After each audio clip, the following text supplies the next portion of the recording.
Hey guys, Al DeMarco here, and this is going to be your Thursday video report. So let's recap Wednesday, all the things that went well. Can't think of one of them. Can't think of one thing that went well Wednesday. I'll tell you what, this is the third time this season I have lost a run line release in extra innings. Maybe that's trying to tell me something the gambling gods are, that I shouldn't be playing run line plays anymore. But I told you earlier this year, run line plays are not as easy as they once were. I mean, the past 2 years, as scoring has gone down in baseball, as pitchers have gotten better, as we've come out of the steroid era, offense is simply not there.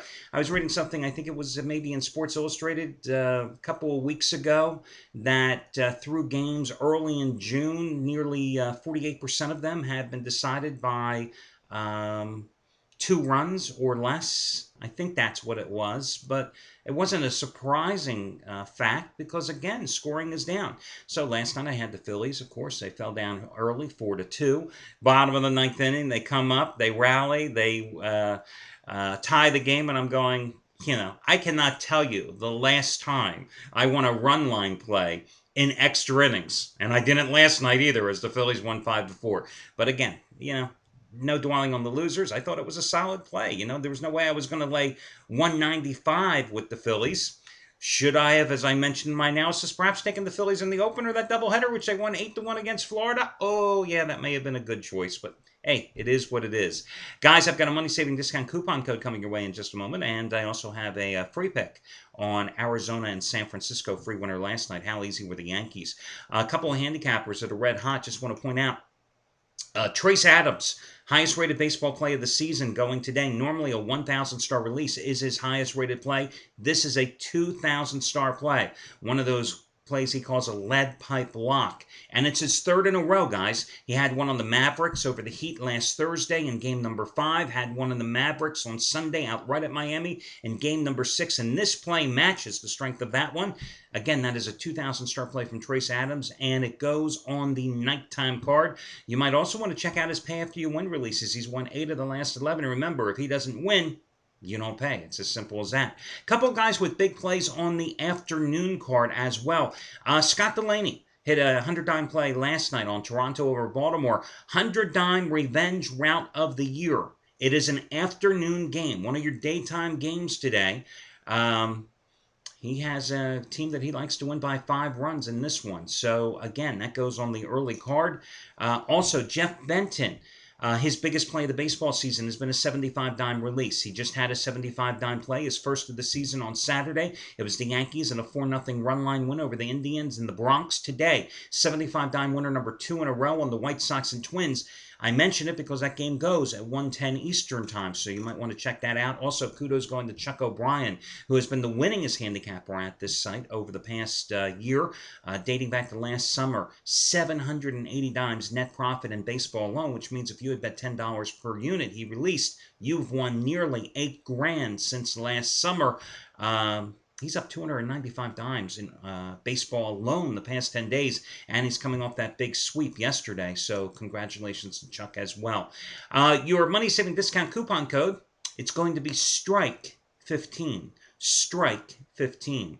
STRIKE, and the number 15, no space between the word and the number. STRIKE15 in honor of hopefully these damn owners and players coming to the realization that they need each other and will get this damn thing settled, end the lockout, get back in training camp, start the preseason on time. I don't know about you. I mean, I love betting baseball. It's a sport you can make money on, but aren't you tired about hearing all about the strike stuff? I mean, don't you want to see football? I've been in this business either as a reporter or as a handicapper through each of the previous 2 NFL work stoppages. Let me tell you, the NFL strike games from years ago with the scab players, oh, that was a lot of fun. Oh, lots and lots of fun.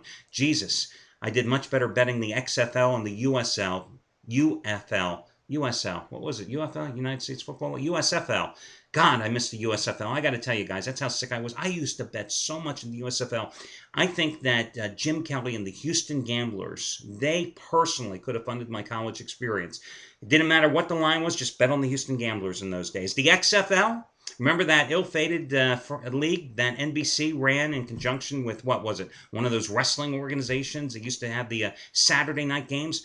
Tommy Maddox will always have a soft spot in my heart because that man, I think he played for the LA Express at that time. My God, you talk about easy money. And that was one of those cases that nobody cared about the league, but you were able to bet on it. And if you just did a little homework, it was easy, easy money to be won.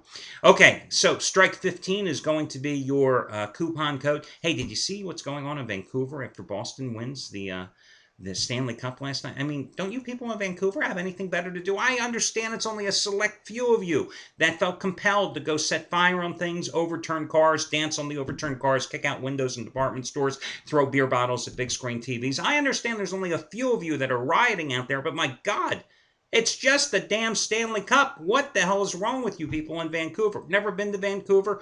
I'm sure it's a lovely place, but you people are sick. I mean, it's just a game. My God, I went 0-2 last night. I didn't kick out any windows. Yeah. If I go 0-2 again tonight, maybe I'll think about it. Okay, let's get to your free pick tonight. Guys, I'm going to take the Arizona Diamondbacks to bounce back in double revenge against the San Francisco Giants. My God, you talk about a team that simply hasn't been able to get on the right side in this series. It's been Arizona because the Giants have won 5 straight, 7-1 in the season series so far. They've now opened up a 2.5-game lead over Arizona in the NL West. You know, the Diamondbacks are not playing as well as they once did when they had won that incredible, 16 out of 17 and then 22 out of 30. They are certainly past that particular peak. But I think tonight is a decent opportunity to go ahead and invest on them, even though you've got Ryan Vogelson, who has just been phenomenal for the Giants so far this season, 4-1 record, 1.81 ERA. But there's two things that have me on Arizona tonight and going against the Giants. First of all, Vogelson's coming off his worst game, I say that in quotes, of the season last week against the Reds in his last start because he gave up a season-high 8 hits and 2 runs in 6 innings. Don't you wish most pitchers had their worst game of the season giving up 8 hits and 6 runs, or in 6 innings? But also, if you notice, he has pitched much better at home than on the road this year, higher earned run average on the road than at home. Again, 2-0 with a 3.48 earned run average in 4 road starts. The guy's ERA on the season is 1.81. So it's 3.48 on the road. That's just a little bit of a red flag that definitely has run up the flagpole for me in this one. Meanwhile, Ian Kennedy, 1.99 earned run average in 3 home outings against San Francisco, including a very strong start in his last time facing them at home, in which he pitched 8 shutout innings in a game that Arizona eventually lost in extra innings. So again, Diamondbacks lost last night 5-2. They lost the opener of the series as well, but I'm going to go with them here to rebound tonight with Ian Kennedy on the hill. Kennedy, 7-2 with a 3.23 earned run average. Did not have a very strong game in his last start against Florida on the road, but did manage to win the game despite giving up 5 runs and 3 homers. I'm looking for him and the Diamondbacks to bounce back this evening. Again, that money-saving discount coupon code is going to be STRIKE15. STRIKE 15. Oh, one more thing about the NFL. What amazes me is when you hear guys like Drew Brees speaking out about how awful the owners are, blah, blah, blah. And, have you ever noticed it's always the stars that are most vocal in opposition to the owners? And I'm not saying that the owners are right or anything like that, but isn't it easy when you're a guy like Drew Brees and you're making $115 gazillion a year? Isn't it easy for you to be so anti-league? Now, true, you ain't getting paid. You are not getting paid when everybody's on lockout here. But it's a lot easier for the guy making multi-millions than the guy making $485,000 and fighting for his job as the second-string backup linebacker. I don't know. And you see this all the time in strikes. You're going to see the same thing in the NBA if these clowns don't get it together. And I'll tell you something, with the NBA guys, when the NBA had their big strike and they had that 50-game shortened season that ran from February through June a number of years ago back then, at that point, TV ratings were great. That was when you used to have the double headers on one of the TV networks all the time. I can't remember if it was TBS or TNT or ESPN. Who cares? But, NBA was such a big betting sport. As a handicapper and as a gambler, NBA was king. College basketball was big, but really not till the month of March. Well, absence makes the heart grow fonder, and sometimes it makes it wander. What happened back then, I noticed the shift. all of a sudden there was nothing else to bet on. And in November and December and January and most of February, college basketball became huge. And in this industry, college basketball is now much bigger from a handicapping gambling perspective than the NBA in those months early in the season. Sometimes you get what you deserve. Hey, that's it, guys. Good luck. Catch you again on Friday.